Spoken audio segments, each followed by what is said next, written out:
আমার সঙ্গে ওর রিলেশনটা অন্যরকম। ও প্রেসিডেন্সি কলেজের ছেলে, আমরা কয়েকজন জুনিয়র ছিলাম। তো আমি খুব কটু কথা বলতাম, কিন্তু কটু মানে ওই সেন্সে না, মানে ধরে ধরে। আর উনি হেসে ঠিক উত্তরটা বার করে আনতেন। আমার মনে আছে একটি সেই খাদিম রাস্তায় মামলা ধরা পড়লো, ঝামেলা হলো, সেখানে দুবাইয়ে ফোন করেছিল এরা। আবার দুবাই থেকে একটি মেয়েকে, এখানে গায়িকা, নামটা ভুলে গেলাম, তাকে ফোন করেছিল, সে কিন্তু গানের আসরের জন্য। সেই মেয়েটা এবং কানপুরের একটি লোককে তখন করে, ওই তাকে ফোন করে ওই অ্যারেঞ্জমেন্ট করার জন্য, তাই সব অ্যারেস্ট হয়ে যায়। তো অ্যাসেম্বলিতে আমি তখন মেম্বার 2002-03 সালে। তা আমি বুদ্ধবাবু এসেছেন, আমি কী হচ্ছেটা কি, এটা একটা মহিলা, সে তাকে বুক করেছে দুবাই থেকে, সে জানবে কী করে কে কোথায় কর। তা বুদ্ধবাবু খুব মানে তো কী বলবো, কেউ ব্যঙ্গস্বরে বললেন যে হ্যাঁ ওকে ধরেছেন, ভালো মামলা, উকিল আছেন, ভালো ক্লায়েন্ট। আমি কিছু বলিনি। তারপর যথারীতি ওই মেয়েটা দেখা গেল যে ও নির্দোষ যখন পাওয়া গেল। তা পরের সেশনে ওই বুদ্ধবাবুকে বললাম যে আপনি জানেন ওরা ছাড়া পেয়েছে? বললো আমি তো ছাড়লাম, আমি বলেছি ছাড়তে। আর দেখুন, তারপর ও ডিআইএফের সম্মেলনে গেছিলো মেয়েটি, তা গান গেয়েছিল। বললো শুনুন বুদ্ধবাবু, গানটা গেয়েছিল আপনার ছেলেরা ডিআইএফের, বলছে পিয়া তু আপ তো আজা। তো এখন ও বলছে, মেয়েটি গানের উত্তরে বলছে मैं क्या करूँ राम मुझे বুদ্ধ মিল গিয়া। গুড অফ হিম, যে খুব হাসলেন, এসে তারপর বললেন যাই হোক এগুলো কেটে দেবেন, স্পিকারকে বললো এগুলো কেটে দেবেন। বললো তোমার মাথায় ঢুকেও? বললো প্রেসিডেন্সি আফটার অল, আপনিও আমিও। অন্য মাত্রার লোক ছিল। স্যার আজকের দিনে দাঁড়িয়ে অনেকে বলবে দাম্ভিকটা আমি খুব সমর্থন করতাম। যাকে যেখানে দাঁড়াবার, ওই লাতখর কথাটা বলছি, সিপিএমের আমি নাম বলছি না, যেটা বলছে বসে আছে কী ব্যাপার বুদ্ধবাবু আমার পাশে বসেলাম, কী হলো, পরে পরে পরে বললাম কী হলো এরম বল বাজে। এইটা কিন্তু ওর একটা এলিট ক্লাস ছিল, তাদের কাছে কিন্তু বলে দিতেন এ কিছু জানে না, এরম আছে। পড়াশোনায় এরা মারাত্মক ছিল, আজকের মতো না পড়াশোনায়। তো সেই জায়গায় অনেস্টি তো ছিলই। তখন সামান্য ব্যাপারেই লোকে খুশি থাকতেন। প্রফুল্ল সেনকে দেখেছি ছোটো ছোটো, এর চেয়েও ছোটো ঘর, একখানা শুয়ে আছেন। অতুল্য ঘোষকে একটু বড় বাড়ি, অতুল্য ঘোষকে দেখেছি। বুদ্ধবাবুকে দেখলাম টুরুমে যেভাবে থাকেন, আমার বাড়ির যে কাজ করে তারা বেটার শোয়ে তার চেয়ে। এটা ছিল তখন। যেটা জ্যোতিবাবু আবার অন্য লেভেল, এলিট লেভেল। হ্যাঁ, এবং অসীম দাশগুপ্ত খুব সাধারণ থাকে, বাড়ি গিয়ে দেখবে একটা ভাঙা অ্যাম্বাসেডার, চাপতে অনেক কিছুই পারে।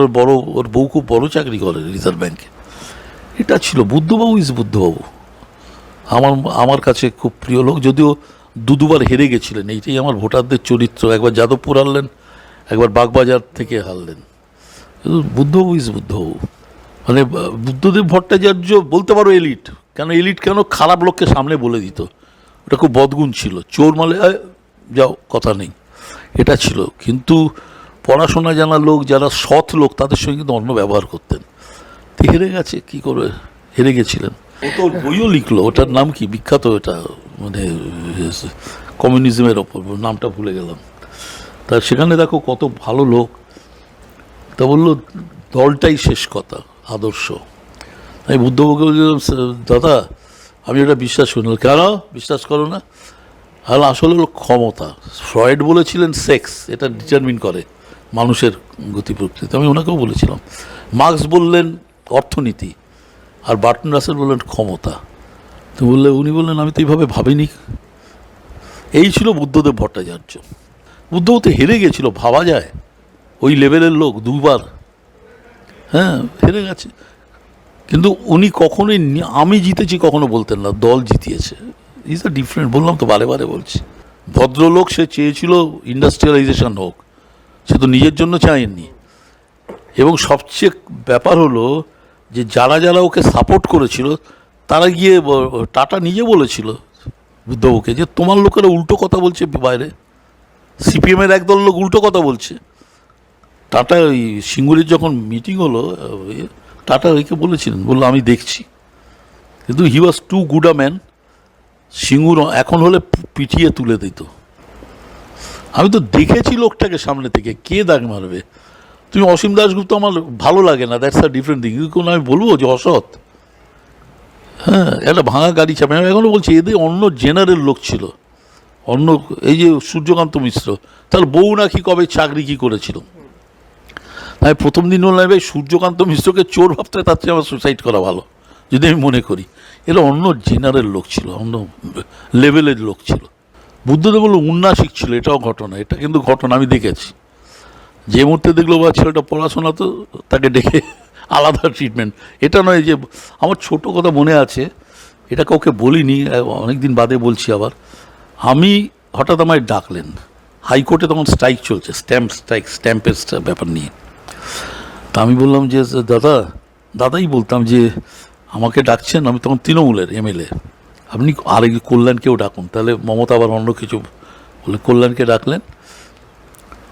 তো নিশীথ অধিকারী ছিল, এই নিশীথ অধিকারী বসা, আমি এখানে বসা, কল্যাণ এখানে বসা। তা বুদ্ধবাবুকে বলছেন, বুদ্ধবাবু বুঝলেন আমি অনেকক্ষণ কথা বলার পর যে উনি ঠিক বুঝতে পারছেন না, সাবজেক্ট ম্যাটারটা জানেন না। কল্যাণ যখন বলছে একটু থতমত, আবার নিশীথ অধিকারী বলছে থতমত। তা বেরোবার সময় বলল যে অর্ণব তুমি কিছু বলছো না। আর আমি একটাই নিশীথ অধিকারীকে প্রশ্ন করব যে নিশীথদা আমাদের খুব শ্রদ্ধেয় ব্যক্তি, তো আপনি গত 1.5 মাস ধরে স্ট্রাইক চলছে, আমাদের কোনো টাকা পয়সা নেই, কত কনভিকশন থাকলে একটা লোক 1 মাস 1.5 মাস স্ট্রাইক করতে পারে, তা আপনি এটা করতে পারছেন না। বুদ্ধবাবুর মুখটা একদম গম্ভীর হয়ে গেল। আমি কোনো মানে পক্ষে বিপক্ষে কিছু বললে এইটুকুই বললাম।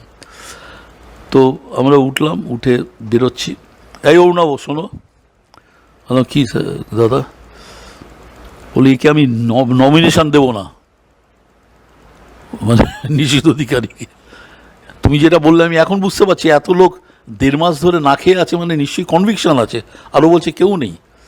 আমি বললাম দাদা ওই কোর্ট ফি স্ট্যাম্পটা একটু মেনে নিয়ে একটু কমিয়ে দিন, তাহলেই হবে, 5 টাকা জেদের ব্যাপার হয়ে গেছে। উনি তাই করলেন আর ট্রেনে উঠলো। এবং পরে নিশীথ অধিকারীকে দেয়নি, নমিনেশন দেননি। ওইটা ছিল উন্নাসিক বলতে পারো, পড়াশোনার লেভেলটা দারুণ। মায়াকাবস্কির ওপর তো লিখলো, আমরা কজন লিখতে পারবো বলো তো, কজন লিখতে পারবো? মহাপুরুষ কেন বানাবো, যে যেমন লোক তেমন বলেছি। আমি কি মহাপুরুষ বানালাম? উনি মহান ছিলেন, আমি কখনো মহান বলিনি। পারফেক্ট জেন্টলম্যান, সৎ লোক, যেটা কুণালের আশেপাশে পাবে না, সৎ লোক। এবং এবং মহাপুরুষ বানাবার দরকার নেই বুদ্ধ তাকে। বুদ্ধ ভট্টাচার্য ইজ বুদ্ধ ভট্টাচার্য।